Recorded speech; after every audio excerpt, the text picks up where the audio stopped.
부자가 되고 싶으신가요? 금전운을 끌어올리고 돈복을 터뜨리고 싶으신가요?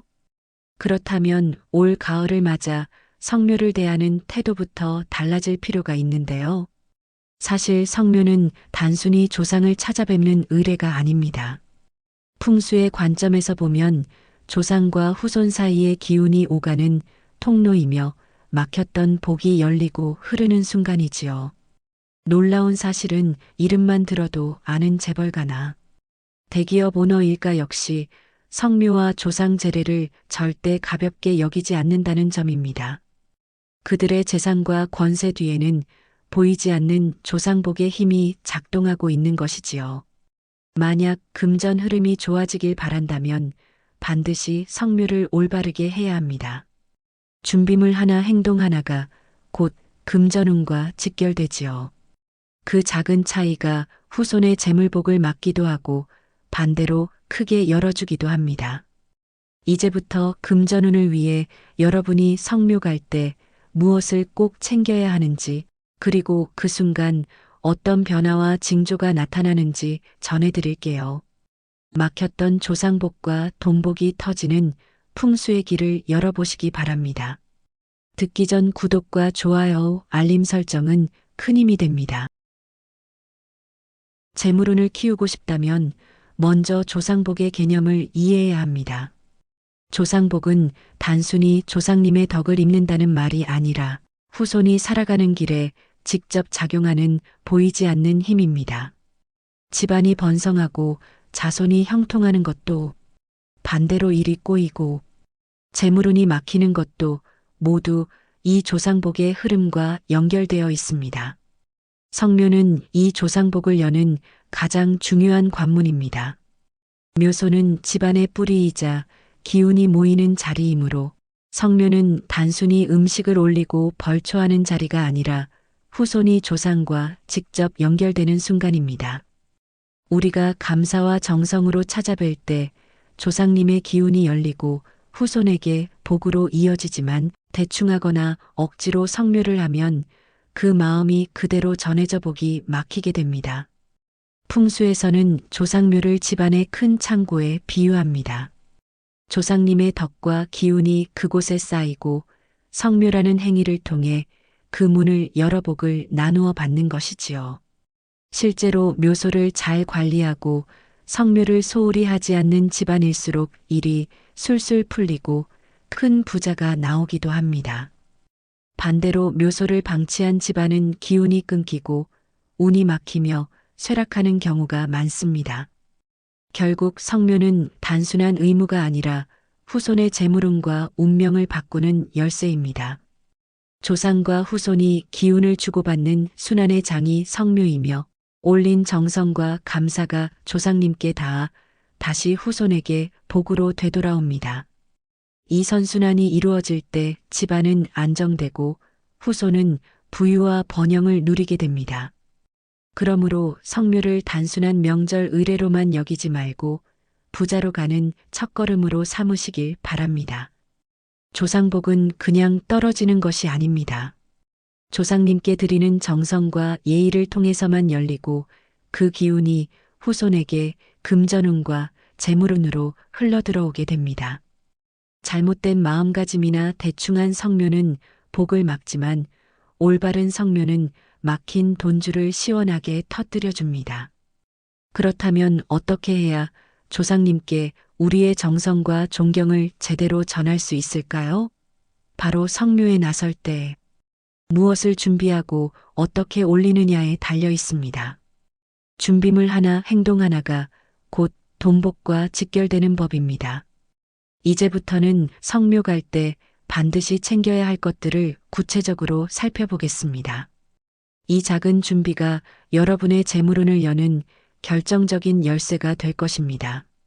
성묘에 가실 때는 음식과 재물 외에도 꼭 챙겨야 할 기본 준비물들이 있습니다. 바로 물, 접시, 젓가락, 종이컵, 봉투, 돗자리 같은 것들입니다.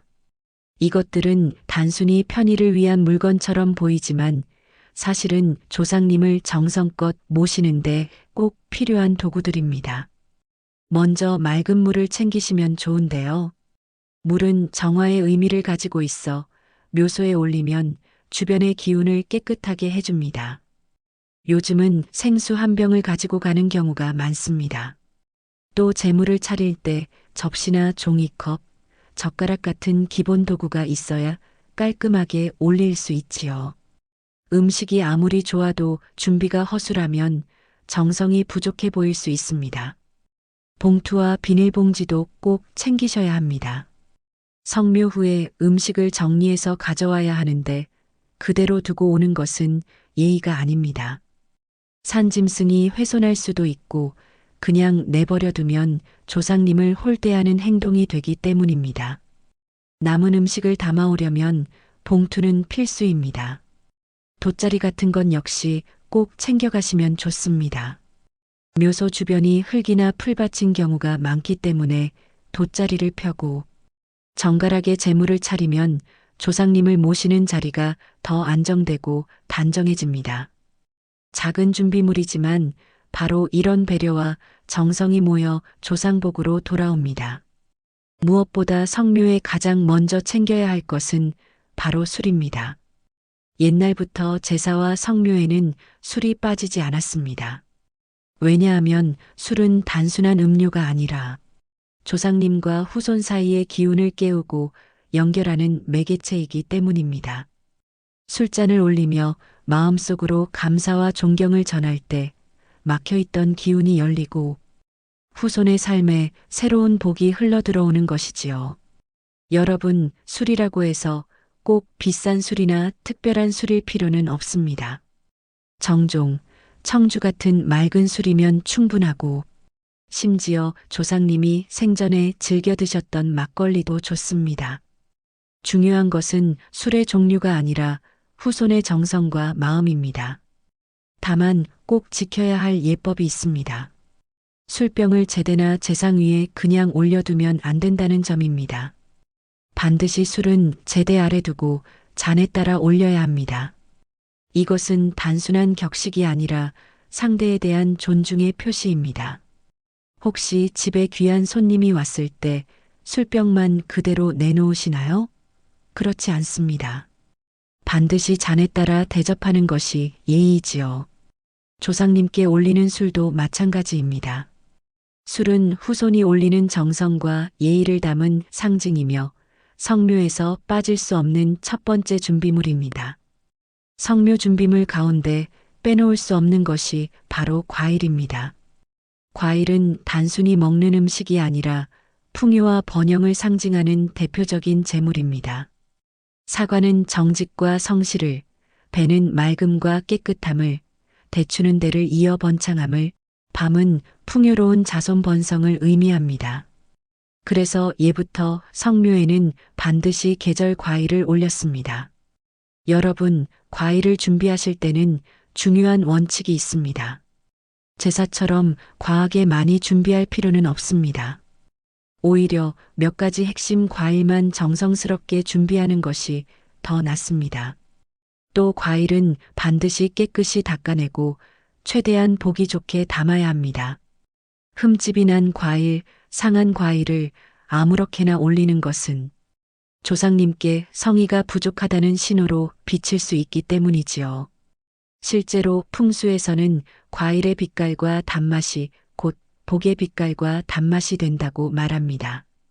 후손이 정성을 담아 올린 과일은 조상님의 마음을 기쁘게 하고 그 기쁨이 다시 후손의 집안에 금전운으로 흘러들어오지요. 성묘에서 자주 등장하는 준비물이 바로 포류입니다. 포란 말린 고기나 말린 생선을 뜻하며 대표적으로 황태포나 육포 같은 것이 있습니다. 옛 조상님들은 포류를 제물로 올리면서 단순한 음식이 아니라 기운을 보강하는 상징으로 삼았습니다. 살이 단단히 마른 포는 오래 보관할 수 있고 힘과 에너지를 담고 있기 때문에 후손에게 든든한 삶의 기초를 마련해 준다는 뜻이 담겨 있는 것이지요. 여러분, 포류를 꼭 거창하게 준비할 필요는 없습니다. 황태포 한 장 혹은 간단한 육포 한 줌만 올려도 충분합니다. 중요한 것은 많은 양이 아니라 정성입니다. 특히 조상님께서 생전에 좋아하시던 종류가 있다면 그것을 올리는 것이 가장 좋습니다. 조상님은 그 마음을 받으시고 후손에게 더욱 기운을 나누어 주십니다. 풍수적으로 포류는 재물줄을 끊기지 않게 이어주는 역할을 한다고 합니다. 단단하게 말린 살처럼 집안의 재물과 운세가 쉽게 허물어지지 않고 오래가도록 지켜주는 것이지요. 그리고 성묘에서 떡은 곡식을 대신하는 중요한 준비물입니다. 옛날에는 쌀이나 곡식을 직접 올리기도 했지만 오늘날에는 떡을 올리는 것이 더 보편적이고 실용적입니다. 떡은 곡식으로 빚어낸 음식이기 때문에 풍요와 번영을 상징하며 무엇보다 나누어 먹기 좋다는 장점이 있습니다. 조상님께 올리고 후손들이 함께 나누어 먹으면서 기운을 이어받는 것이지요.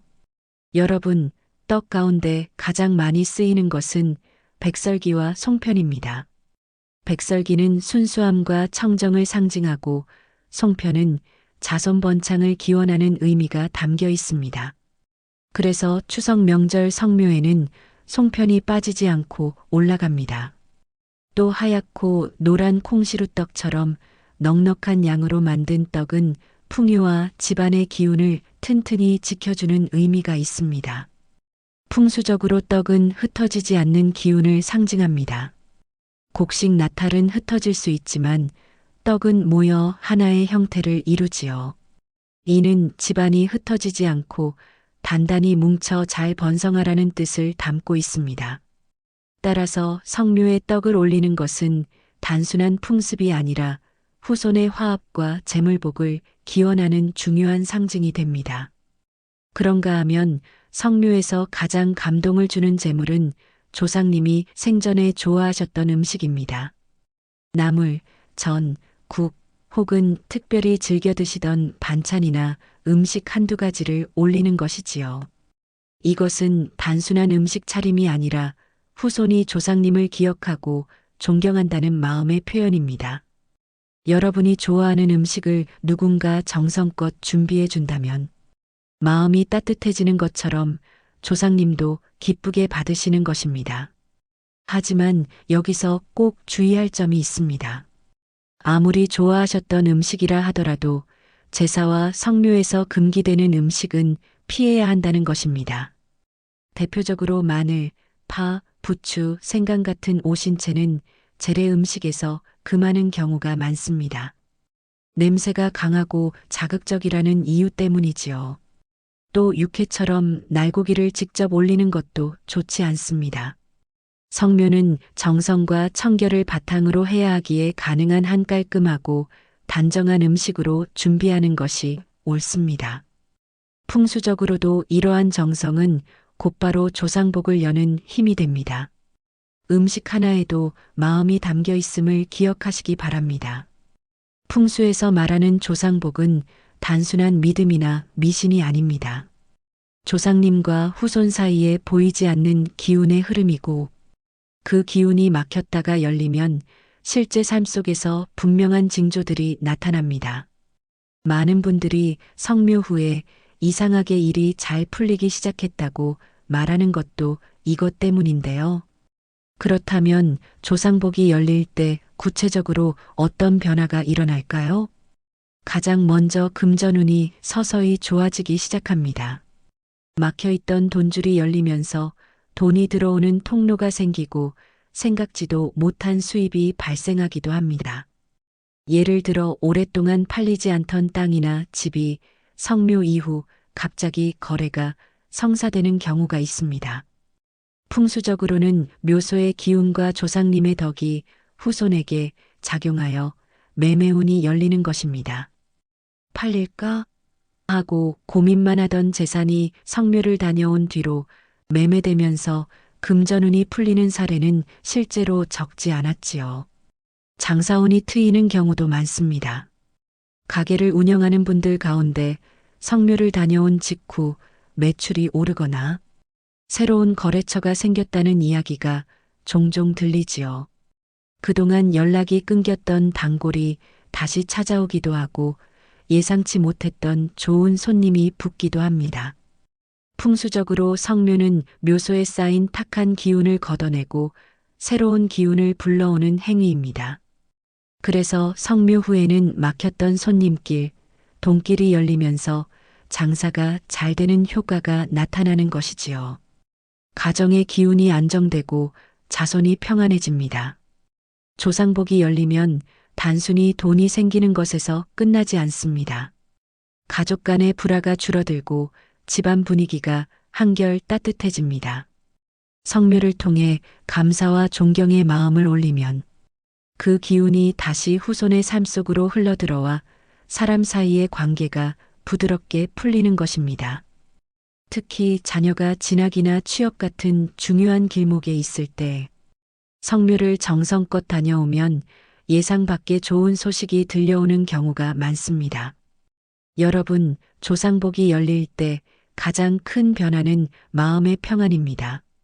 성묘를 다녀온 뒤 이유 없이 마음이 편안해지고 걱정이 줄어드는 경험을 하신 적이 있을 겁니다. 이것은 단순한 기분 탓이 아닙니다. 후손이 조상님께 인사를 드리고 그 기운을 받아 다시 힘을 얻는 순간이기 때문입니다. 풍수적으로도 조상묘는 후손의 심리적, 영적 뿌리와 연결되어 있어 정성을 다하면 그 에너지가 안정으로 돌아오는 것입니다. 그러나 여러분, 이런 변화가 저절로 찾아오는 것은 아닙니다. 성묘에 정성껏 준비물을 챙겨간다고 해도 그 자리에 서서 어떻게 행동하느냐에 따라 복의 문이 열리기도 하고 반대로 닫히기도 합니다.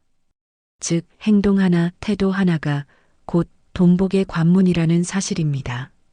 조상님 앞에서 올바른 마음과 예법을 지키면 복이 흘러들지만 무심하고 무례한 태도를 보이면 그 복은 막히게 됩니다. 안타깝게도 많은 분들이 무심코 하는 잘못된 행동 때문에 오히려 돈복을 스스로 막아버리는 경우가 많습니다. 풍수적으로는 작은 실수 하나가 집안 기운을 어둡게 하고 조상복의 흐름을 끊어버린다고 봅니다. 그렇다면 어떤 행동들이 복을 가로막는 걸까요? 먼저 억지와 불평의 태도입니다. 성묘에 가면서 귀찮다, 가야 하나 말아야 하나라는 마음을 품고 투덜거리면 그 마음이 그대로 전달됩니다. 부모님을 모시듯 조상님을 모셔야 하는데 억지로 끌려오듯 간다면 조상님께서 어찌 기뻐하시겠습니까? 후손의 정성이 빠진 성묘는 형식만 남고 복의 흐름은 닫히게 됩니다. 무질서한 재물 차림도 당연 좋지 않겠지요. 술병을 제대 위에 그대로 올려두거나 음욕행과 팩을 그대로 차려놓는 경우가 많습니다. 이것은 큰 실례입니다. 귀한 손님을 대접할 때도 반드시 잔에 따라 드리는 것이 예의이듯 조상님 앞에서도 반드시 같은 태도를 보여야 합니다. 그릇에 담지 않고 포장 그대로 올리는 행위는 조상님을 존중하지 않는 태도로 받아들여져 돈복을 가로막습니다. 음식을 넘치게 차려놓는 것 역시 피해야 합니다. 풍수에서는 음식은 항상 조금 부족한 듯 올려야 한다고 말하지요. 너무 과하게 차리면 오히려 조상님께서 후손이 넉넉한 줄 아시고 돕지 않으시게 됩니다. 반대로 부족한 듯 올려야 도와주어야겠다는 마음을 일으키신다고 전해집니다. 넘치는 재물은 과시일 뿐이고 그것은 곧 복의 문을 닫는 행위가 되는 것이지요. 남은 음식을 묘소에 그냥 버리고 오는 것 역시 하면 안 되는데요. 귀찮으니 그냥 두고 가자라는 생각으로 음식을 남겨두면 산짐승이 묘소를 훼손할 수도 있고 무엇보다 조상님 앞에서 대접한 음식을 내팽개치는 행위가 되어버립니다. 이는 조상님을 무시하는 태도로 여겨지고 후손에게 복이 아니라 근심으로 돌아옵니다. 반드시 음식을 조금이라도 나누어 먹고 남은 것은 모두 챙겨와야 합니다. 무심하고 무례한 태도 역시 자제해야겠지요. 큰 소리로 떠들거나 담배를 피우거나 묘소 주변을 정리하지 않고 그냥 두고 오는 건 역시 돈복을 막는 대표적인 행동입니다. 앞서 말씀드린 잘못된 습관들이 돈복을 막는 행동이라면 반대로 성묘에서 반드시 지켜야 할 올바른 행동들이 있습니다. 성묘에 간 후 재물을 함께 나누는 행동이 중요한데요. 성묘를 마치고 그 자리에서 조금이라도 음식을 나누어 먹으면 조상님의 기운을 후손이 직접 이어받는 효과가 있습니다. 남은 음식은 반드시 집으로 가져오거나 나누어 드셔야 하고 함부로 버려두면 안 됩니다. 이것은 존중의 완성이기 때문이지요. 무엇보다 정갈한 태도와 말씨를 지켜야 합니다. 묘소 앞에서는 목소리를 낮추고 감사의 인사를 마음속으로라도 올려야 합니다. 불평이나 부정적인 말을 하면 기운이 탁해져 복이 막히게 됩니다. 풍수에서는 말이 곧 기운을 움직이는 도구라 보기 때문에 밝고 정중한 말이 복을 부르는 힘을 지닙니다. 꽃을 준비하고 묘소를 단정히 하는 것도 좋습니다. 시든 꽃을 제거하고 새 꽃을 꽂아드리는 것은 사랑과 존경의 표시인데요.